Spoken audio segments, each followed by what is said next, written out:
இல்லை சார், பொதுவாகவே மாணவர் இளைஞர்கள் அப்படின்னாலே நாம் தமிழரில் தான் இருக்காங்க, பாஜகவில் இருக்காங்க அப்படின்ற ஒரு தாட் ப்ராசஸ் வந்து இங்கே இயல்பாகவே இருக்குது. அப்படி இருக்கும்போது இந்த ஒரு விஷயத்தை நீங்கள் எப்படி வந்து அடுத்த தலைமுறையை கொண்டு போய் சேர்க்க போறீங்க? அதிமுகன்ற ஒரு கட்சி அடுத்த தலைமுறை எப்படி கொண்டு சேர்க்க போறீங்க? இது எல்லாமே பர்செப்ஷன் தான்.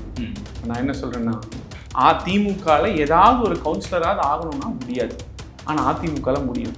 அதே மாதிரி பணம் இருந்தால் தான் திமுகவில் சீட்டு கிடைக்கும். அதிமுகவில் அப்படி கிடையாது. அம்மா இருக்கிற காலத்தில் வந்து பணம் இல்லாட்டி நல்ல உழைப்பு, நல்ல ஒரு இன்ட்ரெஸ்ட் இருந்தாலே கண்டிப்பாக சீட்டு கிடைக்கும். ரெண்டாவது, சீமானவர்கள் முற்று முழுவதுமாக இளைஞர்களை நம்பி தான் அரசியல் பண்ணிட்டு இருக்காரு. இப்போ விஜய் அவர்களும் புதுசாக கலப்பு வந்துருக்காரு. அவருக்கும் ஃபேன் பேஸ்ன்றது யங்ஸ்டர்ஸ் மத்தியில் தான் இருக்குது. அப்போ எப்படி நீங்கள் வந்து அதிமுக இதுக்கு நான் பதில் ஈஸியாக சொல்லிடலாம். இல்லைங்க எங்கிட்ட இருந்து போகல, திமுக இருந்தால் போகுது. இல்லைங்க வயசானவங்களாம் தான் சீமானுக்கு போகிறாங்கன்னு சும்மா சொல்லலாம். சொன்னால் வந்து அது நியாயமாக இருக்காது. நீங்கள் கேட்ட கேள்வி மாதிரி தான். இப்போ அதிமுக ஆட்சி இருக்கும்போது திமுக எதிர்கட்சியாக ரொம்ப கடுமையாக செயல்பட்டாங்க. இருக்கக்கூடிய 5 வருடமும் அவங்க களத்தில் வந்து மக்களை சந்திச்சுட்டே இருந்தாங்க. அதிமுக செய்யக்கூடிய அனைத்து தரவுகளையும் மக்கள் வந்து கேட்டுட்டே இருந்தாங்க. ஆனால் அதிமுக ஒரு டல்னஸ் தெரியுதுல்ல, என்ன காரணம் சார்? இது வந்து அண்ணாமலை எடுத்துட்டாரு சார். அந்த மாதிரி அவங்க நிறைய பேர் கிரெடிட் எடுத்துக்குவாங்க. சரிங்களா, அண்ணாமலை கிரெடிட் எடுத்துக்காருன்னா இவங்களே பாம்பை வைப்பாங்களா, இவங்களே பாம்பை எடுப்பாங்களாங்கிற மாதிரி அவங்க தானே முதல்ல அறிவிச்சது. அப்புறம் அவங்களே எடுத்து அதுலேருந்து கிரெடிட் எடுக்கிறது. அப்போ ஏன் இப்போ எடுத்தாங்க?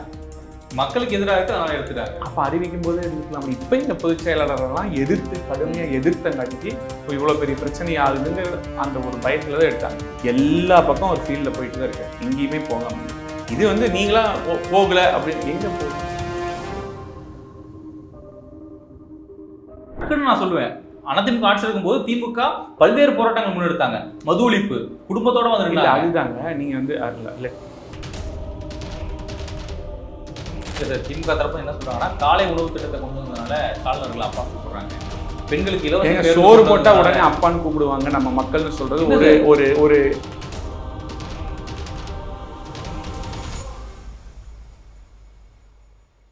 இளமலம் நேயர்களுக்கு வணக்கம். நான் உங்கள் பர்க் பேசிட்டு இருக்கேன். இன்னைக்கு அதிமுகவுடைய மாணவர் அணி செயலாளர் சிங்கை ராமச்சந்திரன் அவர்கள் தான் கூட இணைஞ்சிருக்காங்க. சார் வணக்கம். சார் வணக்கம். எப்படி சார் இருக்கீங்க? நல்லா இருக்கு. நீங்க எப்படி இருக்கீங்க? நல்லா இருக்குங்க சார். எப்படி சார் போகுது உங்களுடைய மாணவர் அணி பயணம்?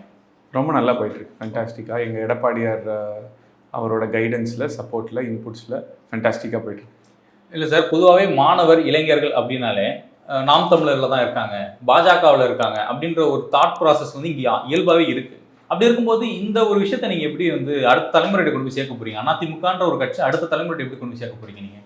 இது எல்லாமே பர்செப்ஷன் தான். நான் என்ன சொல்கிறேன்னா, ஒரு 1000 பேர் இருக்காங்கன்னு வச்சுக்கோங்க எங்களோட கட்சி கூட்டத்தில். 18 வயசு ஆள் இருப்பாங்க, 19 வயசு ஆள், 25 வயசு ஆள், 30 வயசு ஆள் இருப்பாங்க. அதில் வந்து பார்த்திங்கன்னா 70 வயசு ஆள் வரைக்கும் இருப்பாங்க. எல்லாருமே இருப்போம். என்ன காரணம்னா, இப்போ எங்கள் பொதுச் செயலாளரை எடுத்துட்டிங்கன்னா அவர் மாணவராக வந்தார். இன்றைக்கி எங்கள் பொதுச் செயலாளர் கூட இருக்கிற சீனியர் மூத்த அமைச்சர்கள் எல்லாமே பார்த்திங்கன்னா மாணவர்களாக வந்தவங்க தான். அவர் வாசவி காலேஜில் வந்த மாதிரி எல்லோரும் மாணவர்களாக வந்தவங்க தான். இன்றைக்கி வந்து ஒரு பொதுக்குழு மேடையில் பார்த்தா மாணவர்களாக வந்தவங்க வந்து இருக்காங்க. அடுத்து ஜூனியர் அமைச்சர்கள், முன்னாள் அமைச்சர்கள்லாம் பார்த்திங்கன்னா ஒரு 50s 40s இருக்கவங்களாம் பார்த்திங்கன்னா அவங்களும் மாணவர்களாக வந்தவங்க தான். நான் பேர் சொன்னால் ஒருத்தர் விட்டு ஒருத்தர் விடாமல் போயிடும். அடுத்து 30s இருக்கிறேன். நான்லாம் காலேஜ் டைமில் ஏடிஎம்கேல வந்தவங்க தான். இப்போ 20s எங்களுக்கு ஏடிஎம்கேல, இளைஞர் பாசறையில், ஐடிவியில் மாணவர் அணியில் இருக்காங்க. 18 இப்போ ரீசெண்டாக நம்ம சைதாப்பேட்டை அந்த ஏரியாவில் இருக்கிறதுல பொறுப்பு போட்டதில் பார்த்திங்கன்னா 18 வயசு 19 வயசு அவங்களுக்கு பொறுப்பு போட்டிருக்காங்க. ஸோ இப்போ அதிமுகவில் வந்து பார்த்திங்கன்னா ரொம்ப மிகப்பெரிய இயக்கம். ஸோ அதனால் 18 வயசுலேருந்து 72லேருந்து இருந்தவங்க வரைக்கும் எல்லாருமே இருப்பாங்க. இட்ஸ் ஒரு 4-5 ஜெனரேஷன்ஸ் ஆஃப் பீப்புள் இருப்பாங்க. அவங்க எல்லாத்தையும் நிறுத்தும் போது உங்களுக்கு பார்க்கும்போது பெரியவங்க சின்னவங்க எல்லாம் இருக்கும்போது உங்களுக்கு இளைஞர்கள் இல்லைங்கிற மாதிரி தெரியலாம். பட் நீங்கள் சொல்கிற இடங்கள்லாம் வந்து பார்த்திங்கன்னா மேபி 100 பேர் இருந்தாங்கன்னா அந்த மாதிரி ஓல்டு பீப்புள் அந்த காலத்தில் இருந்தவங்களே இருக்க மாட்டாங்க. ஏன்னா அப்போல்லாம் அந்த கட்சியே இல்லை, இருந்தாலும் ஆக்டிவாக இல்லை. அப்படிங்கும்போது அவங்களாம் இல்லாதங்காட்டிக்கு இப்போ எங்கள் இதுலேயே வந்து ஒரு 35-40 கீழே இருக்கவங்களும் தனியாக எடுத்து நிற்க வச்சு பார்த்தீங்கன்னு வச்சுக்கோங்களேன், மற்ற கட்சியை விட அதிகமாக தான் இருக்கும். ஏன்னா இளைஞர்கள் ஏன் வராங்கன்னு நான் சொல்லிடுறேன். புரட்சி தலைவி அம்மா காலத்துலேயும் சரி, இப்போ ப்ரெசண்ட்லேயும் சரி, அதிமுகவில் மட்டும்தான் தமிழ்நாட்டில் இருக்கிற எந்த ஒரு இளைஞனும் வந்து வேலை செஞ்சால் வருங்காலத்தில் உறுதியாக கவுன்சிலரோ, எம்எல்ஏவோ, எம்பியோ, மினிஸ்டரோ, ஏன் சிஎம் கூட ஆக முடியுங்கிற அந்த ஓப்பனிங் இருக்குது. நீ ஒரு கம்பெனிக்கு வேலைக்கு போகிறீங்க, நீ என்ன வேலை செஞ்சாலும் சரி சூப்பர்வைசராக இருக்கணும், அந்த கம்பெனிக்கு வேலைக்கு போவீங்களா? இல்லை நீ வேலை செஞ்சால் படிப்படியாக முன்னேறி நீ சிஇஓ ஆகலாம், உனக்கு க்ரோத் இருக்குன்னு அந்த கம்பெனிக்கு வேலைக்கு போவீங்களா? க்ரோத் இருக்க கம்பெனிக்கு தான் வேலைக்கு போவீங்க. இங்கே டிஎம்கேல அப்படி கிடையாது. ஏன் இளைஞர்கள் எங்கிட்ட வராங்கன்னா, டிஎம்கேல வந்து ஸ்டாலின், கருணாநிதி, ஸ்டாலின், உதயநிதி, இன்பநிதி அந்த மாதிரி ஒரு லீனேஜ் போகுது. அது வந்து மேலே தலைமைக்கு மட்டும்தான் அப்படி போகுதான்னு பார்த்தா இல்லை. நீங்கள் மினிஸ்டர்ஸ் எடுத்தீங்கன்னா கூட மினிஸ்டர்ஸோட பையங்களுக்கு தான் எம்பி சீட் கிடைக்குது, மினிஸ்டர்ஸோட பசங்களுக்கு தான் எம்எல்ஏ சீட் கிடைக்குது. மெஜாரிட்டி அவங்களே வந்துடுறாங்க. அங்கங்கே குறுநில மன்னர்கள் மாதிரி இருக்காங்க, பிரான்ச் மேனேஜர்ஸ் மாதிரி, அவங்களுக்கு கீழே தான். அப்போ ஒரு கோயம்புத்தூர்லேயோ, ஒரு சென்னையிலையோ, ஒரு திருநெல்வேலியோ, ஒரு கன்னியாகுமரியிலோ, ஒரு தஞ்சாவூர்லேயோ, ஒரு விழுப்புரத்துலேயோ, ஒரு கடலூர்லேயோ போய் ஒரு இளைஞன் சேர்ந்து திமுகவில் ஏதாவது ஒரு கவுன்சிலராக ஆகணும்னா முடியாது. ஆனால் அதிமுகவில் முடியும். அதே மாதிரி பணம் இருந்தால் தான் திமுகவில் சீட்டு கிடைக்கும். அதிமுகவில் அப்படி கிடையாது. அம்மா இருக்கிற காலத்துலேருந்து பணம் இல்லாட்டி நல்ல உழைப்பு, நல்ல ஒரு இன்ட்ரெஸ்ட் இருந்தாலே கண்டிப்பாக சீட்டு கிடைக்கும். ஸோ அதனால இளைஞர்கள் எங்கள் இதில் அதிகமாக இருக்காங்க. இது வந்து தொடர்ந்து பேசப்படுற, பரப்பப்படக்கூடிய ஒரு விஷயம். அது ஏன்னு நான் சொல்லிடுறேன். இப்போ 18லேருந்து 25 வயசு இருக்கவங்க, அதாவது நமக்கு தெரிஞ்ச ஆளை விட தெரியாத ஆள் இதுன்னு சொல்லுவாங்க. அந்த இங்கிலீஷில் சொல்லுவாங்களா, unknown devil is better then unknown இதுன்னு சொல்லுவாங்களா. அந்த மாதிரி இந்த 18லேருந்து 25 வயசு இருக்கவங்க யாருக்கு போட போகிறாங்க, எப்படி ஓட்டு போட போகிறாங்க, ஃபஸ்ட் டைமு எப்படி பிஹேவ் பண்ண போகிறாங்க, அவங்கள பொதுக்கூட்டத்தில் ஆக்சஸ் பண்ண முடியல, திண்ணை பிரச்சாரத்தில் ஆக்சஸ் பண்ண முடியல, இன்ஸ்டாலே இருக்காங்க, என்ன பண்ண போகிறாங்கன்னு தெரியாமல் இந்த பார்ட்டிஸ் எல்லாமே அவங்கள அட்ராக்ட் பண்ணுங்கிறதுக்காக எங்ககிட்ட தான் அதிகமாக இருக்காங்க அப்படின்னு சொல்லிட்டு ஒரு இதை முன்னிறுத்திட்டு இருக்காங்க. இதில் அவங்க இப்போ நீங்கள் ஒரு விஷயம் சொல்கிறீங்கல்ல, மற்ற நபர்கள் வந்து அது ஒரு பிம்பமாக கட்டமைக்கிறாங்கன்னு நீங்கள் சொல்கிறீங்க. ஆனால் களத்தில் நடக்கக்கூடிய இப்போ சமீபத்தில் நடந்த எல்லா தேர்தலையுமே நாம் தமிழர்கிட்ட வாக்கு சதவீதம் உயர்ந்துக்கிட்டே இருக்குது. அது எங்கேருந்து போகுதுன்னா அதிமுக கிட்ட இருந்து தான் அங்கே டைவெர்ட் ஆகுதுன்ற ஒரு டாக் இருக்குது. ரெண்டாவது, சீமானவர்கள் முற்று முழுவதுமாக இளைஞர்களை நம்பி தான் அவர் அரசியல் பண்ணிட்டு இருக்காரு. இப்போ விஜய் அவர்களும் புதுசாக களத்துக்கு வந்திருக்காரு. அவருக்கும் ஃபேன் பேஸ்ன்றது யங்ஸ்டர்ஸ் மத்தியில் தான் இருக்குது. அப்போ எப்படி நீங்கள் வந்து அதிமுக தான் இருக்குன்னு நீங்கள் சொல்லுங்கள். இதுக்கு நான் பதில் ஈஸியாக சொல்லிடலாம். இல்லைங்க எங்ககிட்ட இருந்து போகல, திமுக இருந்தால் போகுது. இல்லைங்க வயசானவங்களாம் தான் சீமானுக்கு போகிறாங்கன்னு சும்மா சொல்லலாம். சொன்னால் வந்து அது நியாயமாக இருக்காது. நீங்கள் கேட்ட கேள்வி மாதிரி தான். டேட்டா யாருக்காவது தெரியுமா? ஓட்டு போட்டவங்க யாருக்கு போட்டாங்கன்னு தெரியுமா? தெரியாது. அப்போ வயசானவங்க போட்டாங்க, கம்மியானவங்க போட்டாங்க, இதை வச்சு சொல்ல முடியாது. அதே மாதிரி இந்த கட்சிக்கு போட்டவங்களோட ஓட்டு தான் அந்த கட்சிக்கு போகுதா அப்படின்னு சொல்ல முடியுமா? தெரியாது. இது எதுவுமே நமக்கு தெரிஞ்ச விஷயம் இல்லை. இதெல்லாம் ஆளாளுக்கு அவங்கவுங்களோட ஃபேவருக்கு எப்படி இருக்கோ அப்படின்னு. ஒரு கப்பில் தண்ணி இருக்குன்னு வச்சுக்கோங்களேன், அடடா அரைக்கப்பு தண்ணி வச்சிருக்கே, சூப்பர் ஃபேண்டாஸ்டிக் தேங்க்யூ அப்படின்ட்டு. என்னடா அரைக்கப்பு தான் தண்ணி வச்சிருக்கேன், உனக்கு எவ்வளோ தண்ணி கூட. ஒரே விஷயத்த இப்படியும் சொல்ல முடியும், அப்படியும் சொல்ல முடியும். அந்த கட்சிகள்லாம் அவங்கவுங்க கட்சி அவங்கவுங்க ஃபேவருக்கு சொல்லுவாங்க. எந்த கட்சியாக இருந்தாலும், நாம் தமிழ்னு சொல்லுவோம், எந்த கட்சியாக இருந்தாலும் அவங்க அப்படி சொல்லுவாங்க. பட் அதெல்லாம் வந்து ஒரு உண்மை அப்படின்னு எடுத்து நம்ம விவாதிக்க முடியாது. இதெல்லாம் வந்து யூகம் தான். இல்லை, கரெக்ட் தான் சார். இப்போ அதிமுக ஆட்சி இருக்கும்போது திமுக எதிர்கட்சியாக ரொம்ப கடுமையாக செயல்பட்டாங்க. இருக்கக்கூடிய 5 வருடமும் அவங்க களத்தில் வந்து மக்களை சந்திச்சுட்டே இருந்தாங்க.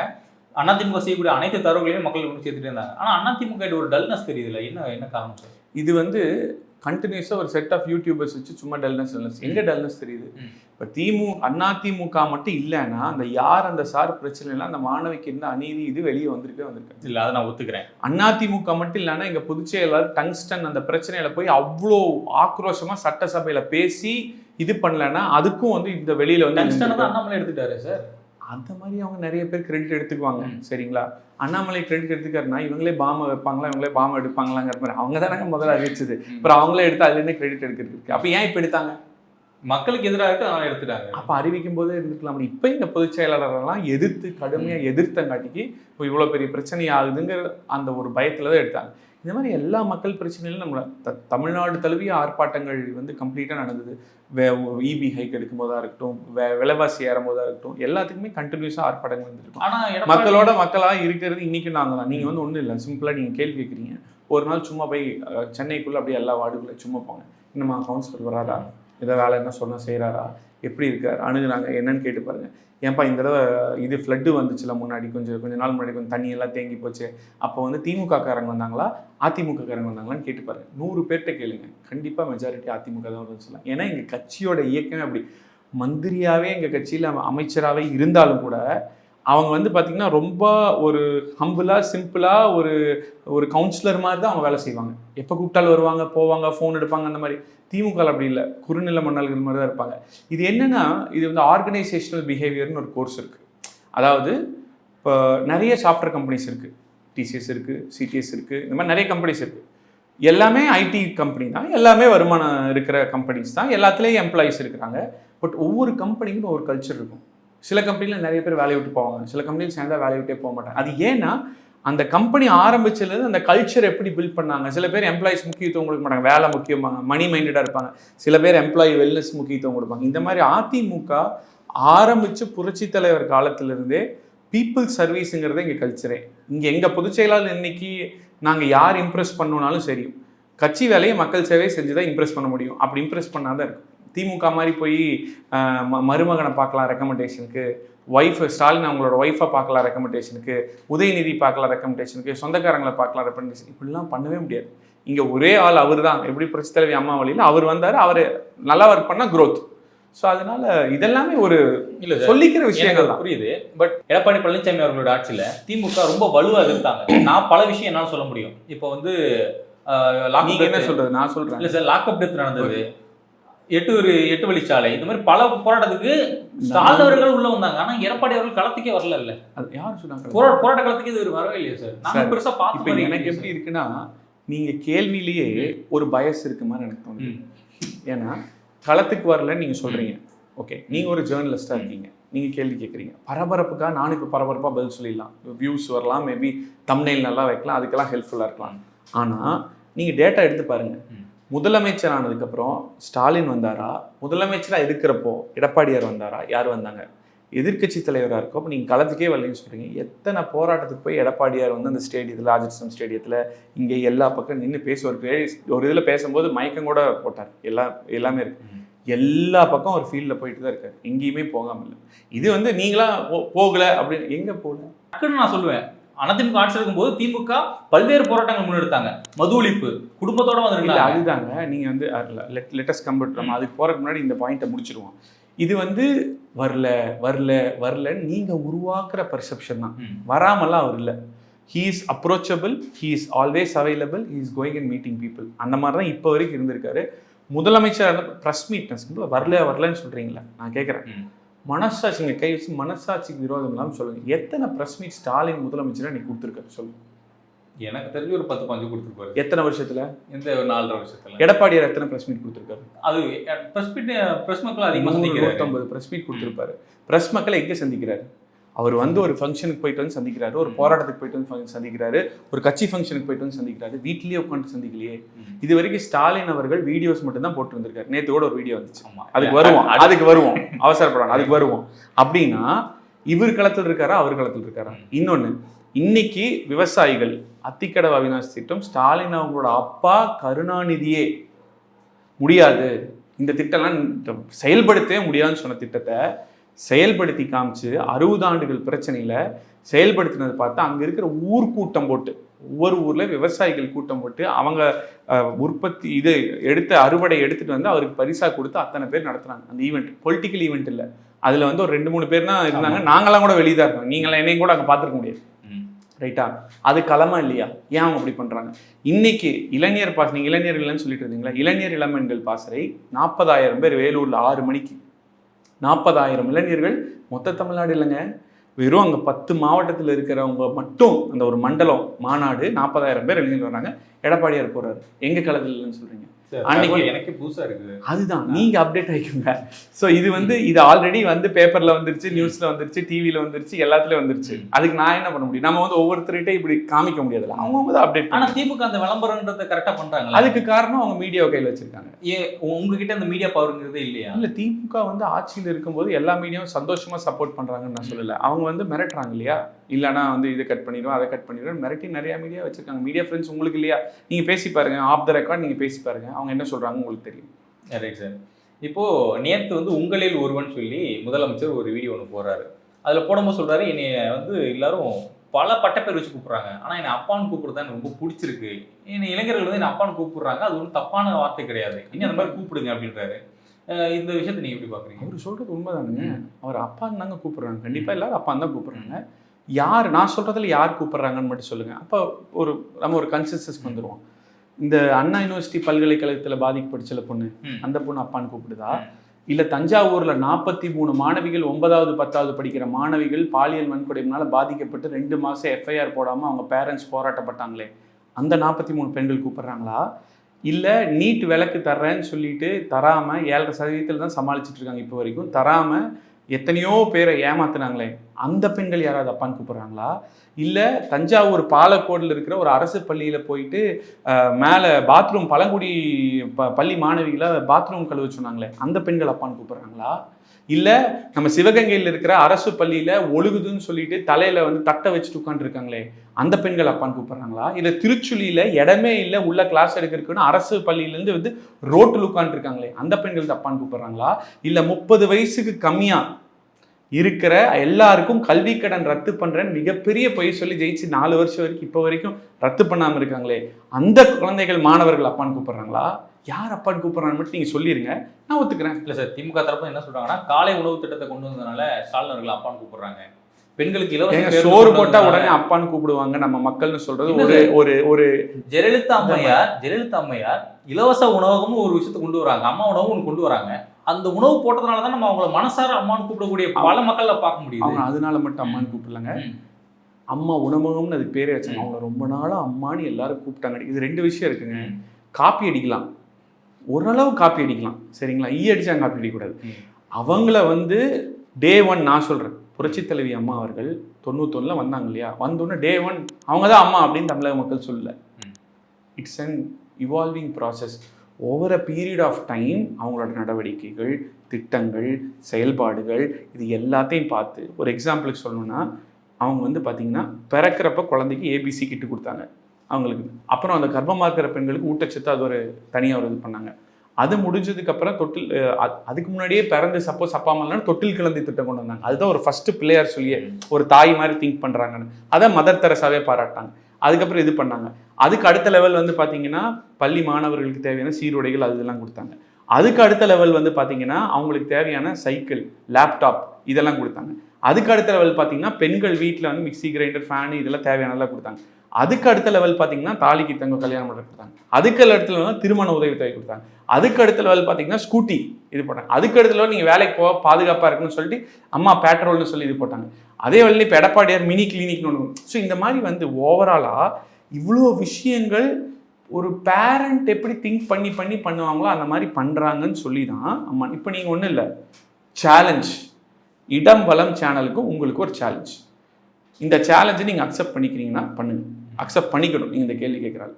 இன்னையிலிருந்து தமிழ்நாட்டில் இல்லை சென்னையில் இப்போ இங்கே இருக்கிற ஒரு 50 வீதிக்கு போங்க.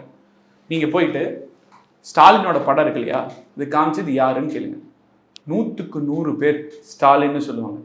அதே புரட்சி தலைவி அம்மா படத்தை காமிச்சு கேளுங்க, 100க்கு 80 பேர் இது அம்மான்னு சொல்லுவாங்க. இது போதும் சார் பதில். என்ன சார் இதுதான் சார் பதில்?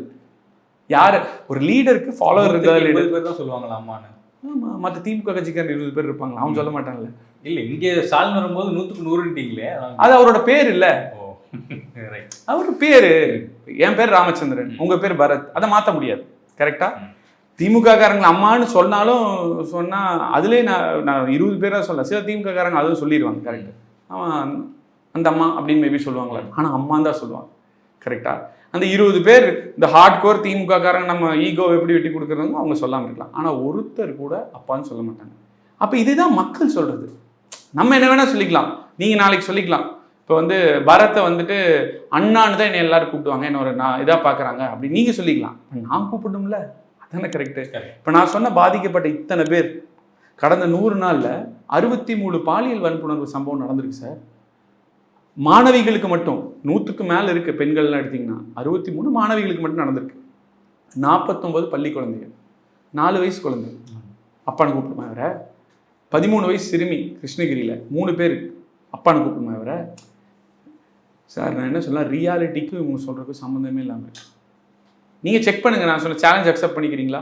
இல்லை சார், இது சேலஞ்ச் இல்லை, இதுதான் உண்மை. எங்களுக்கு இடமளவுக்கே தெரியும். அப்புறம் ஆமாம். பட் இருந்தாலும் சார் எல்லா இடத்துலையுமே திமுக வந்து தவறு மட்டும் தான் பண்ணுறாங்க நம்ம சொல்லிட முடியாது. ஏதோ ஒரு நல்லது பண்ணுவாங்க. உங்களுக்கு அந்த மாதிரி எதுவுமே இல்லையா? அவங்க திமுக எந்த விஷயத்த நல்லா பண்ணியிருக்காங்க அப்படின்னு ஒரு இடத்துல நம்ம ஒரு கம்பெனியில் வேலைக்கு செய்கிறோன்னா அந்த கம்பெனியோட ஓனர் ஆர் நம்ம பாஸ் அவன் ரிப்போர்ட் பண்ணுற யாரோ ஒருத்தர் உண்மையை பேசுகிறாங்களா, பொய் சொல்லாமல் இருக்காங்களா, நாணயமாக கரெக்டாக இருக்காங்களா, அவங்கள நம்பி நம்ம போகலாம், அப்படி போவோம். இல்லை நம்ம ஒருத்தங்களை வேலைக்கு எடுத்தா நீங்கள் பெரிய கம்பெனி கூட நினைக்க வேண்டாம், ஒரு மளிகை கடையில் ஒரு சும்மா உட்காந்துருக்கிற பையனுக்கு வேலைக்கு எடுத்தால் கூட கை சுத்தம் வாய் சுத்தம் பொய் சொல்லாமல் இருக்கணும். ஒரு நம்பகத்தன்மை, husband wife relationship, parents relationship, friends, any relationship, நம்பகத்தன்மை, கிரெடிபிலிட்டிங்கிறது ஒரு நம்பர் 1 சார். சரிங்களா? ஒரு 10 விஷயம் சொல்கிறேன், நல்லா நோட் பண்ணிக்கோங்க. நம்பர் 1, நானோ என் குடும்பத்தில் மகனோ மருமகனோ அரசியலுக்கு வர மாட்டாங்க. போய் நம்பர் 1. வந்தாச்சு, டெப்யூட்டி சிஎம் ஆயிடுச்சு, மருமகன் ஆக்டிங் செய்கிற மாட்டார். உதயநிதி 2015 அரசியல் குடும்பத்தில் இருக்கணும்னா அரசியலுக்கு வரணும்னு அவசியம் இல்லையே, நான் வரமாட்டேன், வந்தாச்சு. அதுக்கப்புறம் இளைஞரணி, அதெல்லாம் நான் இல்லை, வந்தாச்சு. அதுக்கப்புறம் நான் கடைக்கோடி தொண்டனான இப்போ கடைசியில் எம்எல்ஏ ஆயாச்சு. அதுக்கப்புறம் சீனியர்ஸ் இவ்வளோ பேர் இருக்காங்க, நான் எங்கே அமைச்சராக இருப்பேன், அமைச்சர் ஆயாச்சு. அதுக்கப்புறம் இது டெப்யூட்டி சிஎம்லாம் இல்லை நீங்கள் சொல்லி தான் எனக்கு தெரியும், ஆயாச்சு. அதுக்கப்புறம் நீட் ரகசியம் எங்களுக்கு தெரியும், சூப்பராக பண்ணுவோம், பண்ணல. அதுக்கப்புறம் 100 ரூபா மானிய சிலிண்டர் கொடுக்குறேன்னு சொன்னாங்க, இப்போ வரைக்கும் பண்ணல. அதுக்கப்புறம் 30 வயசு கம்மியாக இருக்கவங்களுக்கு எஜுகேஷன் லோன் இது பண்ணுவேன்னு சொன்னாங்க, பண்ணல. அதுக்கப்புறம் 5 ரூபா பெட்ரோலுக்கும் 4 ரூபா டீசலுக்கு குறைப்பேன்னு சொன்னாங்க, பண்ணல. அதுக்கப்புறம் எடப்பாடியார் 2500 ரூபா கொடுத்தப்போ எதுக்கு இவ்வளோ கம்மியாக கொடுக்குங்க, 5000 ரூபா பொங்கல் பரிசு கொடுங்கன்னு சொன்னாங்க, ஆனால் இப்போ 1 ரூபா கூட கொடுக்கல, பொய். அதுக்கப்புறம் இபி பிரைஸ் ஹைக் பண்ணக்கூடாதுன்னு சொல்லி போராட்டம் பண்ணாங்க, இப்போ பண்ணாங்க. 3 தடவை பண்ணியிருக்காங்க, ஒரு தடவை இல்லை, பொய். அதுக்கப்புறம் சொத்து வரி அதிகப்படுத்தக்கூடாதுன்னு சொன்னார், இப்போ ஆல்மோஸ்ட் டபுள் ஆயிருக்கு, பொய். அதுக்கப்புறம் இந்த மாதிரி என்னால் 50 பொய் சொல்ல முடியும் சார், 50 பொய் சொல்ல முடியும். எங்கே உங்களுக்கு நம்பகத்தன்மை இருக்குது?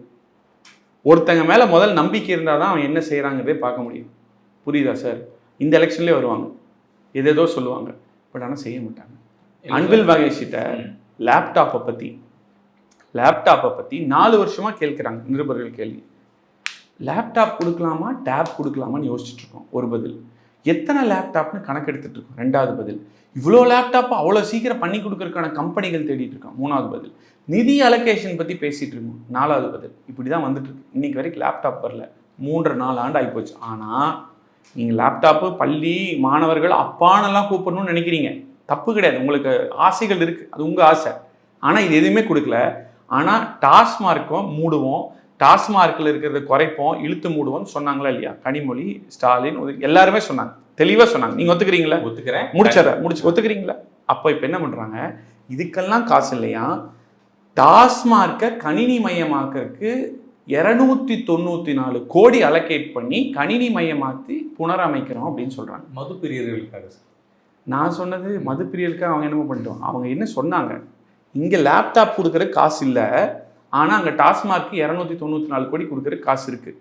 இங்கே லேப்டாப் கொடுக்கறதுக்கு, சைக்கிள் கொடுக்கறதுக்கு, இதெல்லாம் இந்த எஃபர்ட் எடுக்கிற காசு இல்லை, ஆனால் அங்கே அவங்களுக்கு பேனா அத்தனை கோடிக்கு வைக்கிற காசு இருக்குது. இங்கே லேப்டாப் கொடுக்குற காசு இல்லை, ஆனால் அங்கே வந்து கலைஞர் நூற்றாண்டு இதுன்னு அவங்களுக்கு கட்டுற காசு இருக்குது. நான் என்ன கேட்குறேன்னா, எப்படி இது நியாயமாகும்? இது நியாயமா? நீங்கள் சொல்லுங்கள். நியாயமாக ஆகாது. அப்புறம் எப்படி அந்த ஆட்சி மேலே எனக்கு பிடிக்கும், நம்பிக்கை வரும், நல்ல விஷயம் பண்ணணும்னு சொல்கிறீங்க? சொல்ல முடியாது. இல்லை சார், 21 தேர்தலில் வந்து திமுக வலுவாக அதிமுக மேலே வைத்த குற்றச்சாட்டு என்னன்னா, அதிமுக ஓட்டு போட்டிங்கன்னா பாஜக மறுபடியும் உள்ளே வந்துடும், ஃபாசிசம் அப்படின்றது தமிழ்நாட்டில் வந்து ஓங்கிடும் அப்படின்னு சொல்லியிருந்தாங்க. அதை வைத்து தான் அவங்க அந்த தேர்தல் வெற்றி பெற்றாங்க. 2வது பட்டியலின மக்கள், சிறுபான்மை மக்கள் 2 பேரோட ஓட்டையும் வந்து அவங்க எடுத்தாங்க. ஸோ இந்த முறை பிஜேபி கூட்டணி இல்லைன்ற முடிவில் அதிமுக உறுதியாக இருக்கீங்க? ஏன்னா இந்த சூழலே எனக்கு அப்படிதான் தெரியுது. இதுக்கு அப்புறம் வரைக்கும் இல்லை, தெளிவாக எங்கள் பொதுச்செயலாளர் சொல்லிட்டாரு, கண்டிப்பாக 26 இல்லைன்னு சொல்லிட்டாருல, அவ்வளோதான். மேபி அரசியல் நாளைக்கு என்ன நடக்கும்? ஏங்க திமுக பாஜக கூட்டணி வைக்காதா?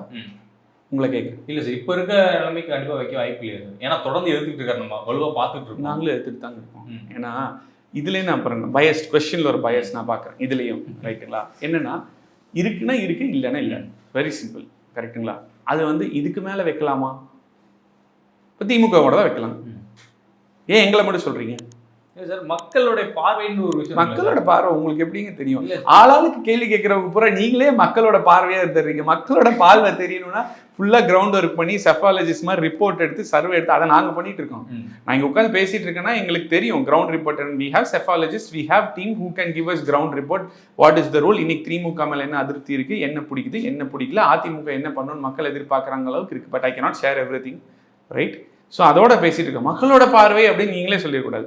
இது வந்து கண்டினியூஸாக திமுகவை சேர்ந்தவங்க பார்த்தீங்கன்னா அவங்களுக்கு வேற எதுவும் இல்லை சொல்றதுக்கு. ஏதோ ஒன்று சொல்லணும், சொல்லி வந்து இது அதிமுக கார்னர் பண்ணணும், ஏதாவது பண்ணணுங்கிறதுக்காக பண்ணிட்டு இருக்காங்க, அவ்வளோதான். நான் என்ன சொல்றேன்னா, இன்னைக்கு நாங்கள் டெல்லியில் அலுவலகம் திறந்தோம். எந்த அலுவலகம்? எங்கள் கட்சி அலுவலகம் திறந்தோம். யார் திறந்தா? எங்கள் பொதுச் செயலாளர் திறந்தார், அவர் திறந்தார். டிஆர் பாலு போய் திமுகவோட டெல்லி அலுவலகத்திற்கு போய் அமித்ஷாட்டு இன்விடேஷன் கொடுத்துருக்காரு. நாங்கள் கொடுத்தோமா, அவங்க கொடுத்தாங்களா? 2வது புரட்சித் தலைவர் எம்ஜிஆருக்கு வந்து நாணயம் வெளியிட்டாங்க. அந்த நாணயம் வெளியிட்டது வந்துட்டு அப்ரூவ்டாகி நாங்கள் தான் வெளியிட்டோம். இவங்க கலைஞர் கருணாநிதிக்கு வெளியிட்டாங்க. யார் வெளியிட்டா? ராஜ்நாத் சிங் வந்து வெளியிட்டார். இங்கே நாங்கள் வெளியிட்டோம், அங்கே அவங்க வெளியிட்டாங்க. இவங்க முதல்ல கருப்பு கொடை பிடிச்சாங்க, அதுக்கப்புறம் டக்குன்னு வெள்ளை கொடைக்கு மாறிட்டாங்க. ஏன் வெள்ளை கொடை பண்ணீங்க? அதே கருப்பு கொடை இருப்பாங்க, கருப்பு பலூன் விட்டாங்க. இப்போ எதுவுமே பண்ணல. அப்போ கனிமொழி சொன்னாங்க என்னன்னா பிரதமர் வந்து இங்கே வரவே கூடாது, இங்கே எப்படி வரலாம், அதுக்கு ஏன் வந்து எதிர்க்கட்சி தலைவர் அந்த ஃபங்க்ஷனுக்கு சிஎம்மா இருந்தார் எடப்பாடி, பிரதமர் வந்தால் ப்ரோட்டோக்கால் போனோம். இப்போ ப்ரோட்டோக்கால்லாம் ஒத்துக்க மாட்டாங்க. இப்போ இவங்க போய் நிற்கிறாங்களே. அப்புறம் இவங்க செஸ் காம்படிஷன் இதை எடுத்து ஃபுல்லாக நடத்தி கைகோத்து அவர் தடுமாறினாலே இவர் தான் பிடிக்கிறாரு, இவர் சிரிக்கிறாரு, 2 பேரும் சேர்ந்து பார்க்குறாங்க. சார் பாடி லாங்குவேஜ் எக்ஸ்பர்ட்ஸ் கிட்ட கேட்டிங்கன்னா சொல்லுவாங்க அந்த பாடி லாங்குவேஜில் என்ன ஒரு உண்மை தெரியுது தெரியல அப்படிங்கிறது சொல்லுவாங்க. இந்த மாதிரி எத்தனையோ சொல்லலாம்.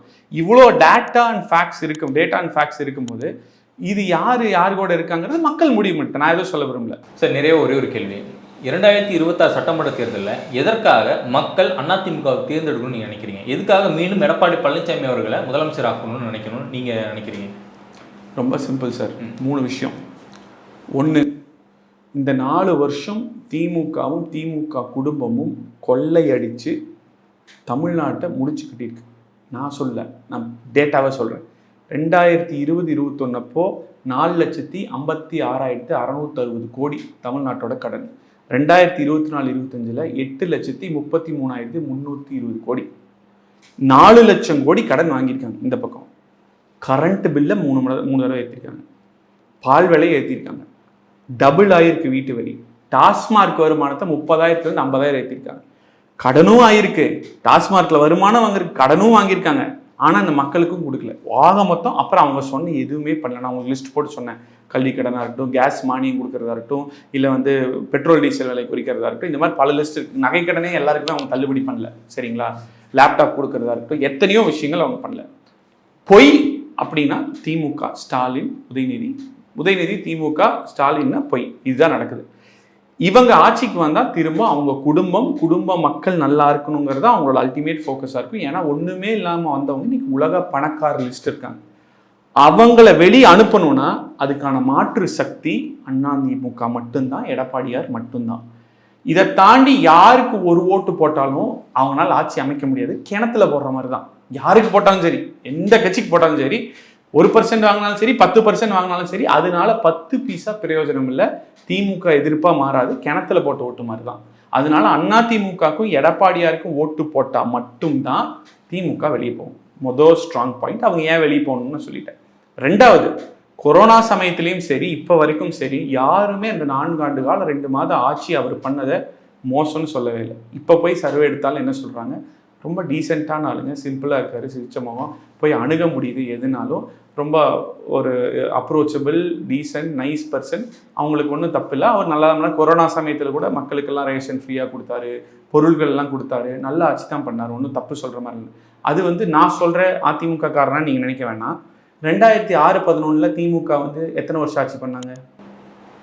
உங்களை தான் கேட்குறேன். எத்தனை வருஷம்? 2006-11 திமுக எத்தனை வருஷம் ஆட்சி பண்ணாங்க? 5 வருஷம் ஆட்சி பண்ணாங்க. கரெக்டாக 5 வருஷம் அவங்க ஆட்சி பண்ணதுக்கே மக்கள் அதிருப்தி அடைஞ்சங்காட்டிக்கு இதுக்கும் விசிகா, பாமக, காங்கிரஸ் எல்லா கூட்டணி இருந்தாங்க. இந்த பக்கம் தேமுதிக, கம்யூனிஸ்ட் தான் இருந்தாங்க.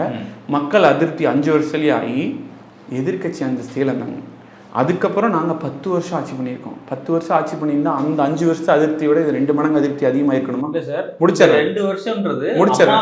வந்தது. அப்புறம் அதுக்கப்புறம் அம்மாக்காக தான் வந்தது. அதுக்கு அடுத்த எலெக்ஷன் எடப்பாடியார் தானே வந்தது. அதுதான் அனுதாபம் தான் சார் அந்த எலெக்ஷன்ல. நீங்க எப்படி சார், சப்போஸ் ஓட்டு கம்மியா வாங்கினா அதுக்கு இவர் காரணம், ஓட்டு அதிகமா வாங்கினா அம்மாவோட அனுதாபம். இது உங்களுக்கே ஒரு மாதிரி அநியாயமா தெரியல? அப்படிதான் சார் ஊடகங்கள்லாம் சொல்றாங்க. நீங்களும் அப்படிதான் சொல்றீங்க. அதனாலதான் நான் சொல்றேன். நான் என்ன கேட்கிறேன்னா, 5 வருஷம் அவங்க இருந்ததுக்கு அவ்வளோ அதிருப்தி வந்தது. அதனால அவங்கள எதிர்கட்சி அந்தஸ்தில் இருந்தாங்க. அதுக்கப்புறம் 2வது தடவை கண்டிப்பாக அம்மாக்காக தான் ஓட்டு போட்டு 16ல் தனியாக நின்று அம்மாக்காக தான் பண்ணாங்க, இல்லைன்னு சொல்ல. அப்புறம் அம்மா போனதுக்கப்புறம் 4 வருஷம் இவர் தான் இருந்தார். கரெக்டுங்களா? அப்போது ஆல்மோஸ்ட் 10 வருஷம் அதிமுக ஆட்சி இருந்திருக்கு. அப்போ அதை விட டபுள் மடங்கு அதிருப்தி இருந்திருக்கணும். நாங்கள் நியாயப்படி எதிர்கட்சி அந்தஸ்தில் இருந்திருக்கணும். அப்புறம் சிஎம் யாருன்னு எல்லாருக்கும் தெரியும். அம்மாக்காக அப்போ ஓட்டு போட்டாங்க. இப்போ சிஎம் எடப்பாடியார். நான் ஓட்டு போட்டு ஜெயிச்சா இவர் தான் சிஎம்மா வந்து ரூல் பண்ண போறாரு. ரூல் பண்ணுமா வேண்டாமாங்கிறத என் ஓட்டு நிர்ணயிக்க போகும்னு தெரிஞ்சுதான் 2021 ஓட்டு போட்டாங்க. அப்ப அதிமுக சரித்திரத்திலேயே இது வரைக்கும் எதிர்கட்சியா அதிக சீட்டுகள் ஜெயிச்சது 2021 தேர்தல் 10 ஆண்டு ஆட்சிக்கு அப்புறமும். அதுல 75 சீட் ஜெயிச்சிருக்கோம். பிளஸ் ஒரு 2000 ஓட்டு வாங்கியிருந்தா ஒரு 25-30 தொகுதி ஜெயிச்சிருக்கோம். மொத்தம் ஒரு 3 லட்சம் ஓட்டு சொற்ப ஓட்டில் தான் நாங்கள் ஆட்சி வாய்ப்பே இழந்தோம். அப்படின்னா மக்களுக்கு அவ்வளோ அதிருப்தி இல்லை அப்படிங்கிறது தான் பாயிண்ட்டு. அம்மா போனதுக்கப்புறம் இவரை வந்து தலைவராக சிஎம் கேண்டிடேட்டாக சிஎம்மாக மக்கள் ஏற்றிருக்காங்க. இவர் ஆட்சி பிடிச்சிருக்கு. அது திரும்ப வரணும் அப்படின்னு நிறைய பேர் போலீஸ்காரங்களும் சரி, கவர்மெண்ட் அதிகாரிகளும் சரி, ஸ்டூடெண்ட்ஸ் அப்போல்லாம் பாஸ் பண்ணுறதுக்கு கொரோனா டைமில் சப்போர்ட் பண்ணி கொடுத்தாரு. எல்லாருமே அதை வந்து எதிர்பார்க்குறாங்க. அந்த காரணத்தினாலையும் மக்கள் எடப்பாடியாருக்கு ஓட்டு போடுவாங்க. ரைட் சார், பொறுத்திருந்து பார்ப்போம் சார். 2026 சட்டமன்ற தேர்தலில் அதிமுக எந்த அளவுக்கு வெற்றியை வந்து எடுக்க போகிறாங்க அப்படின்னு எங்களோட இணைந்து பல்வேறு கேள்விகளுக்கு மிக சிறப்பாக கொடுத்ததுக்கு நன்றி சார். நன்றி, வணக்கம்.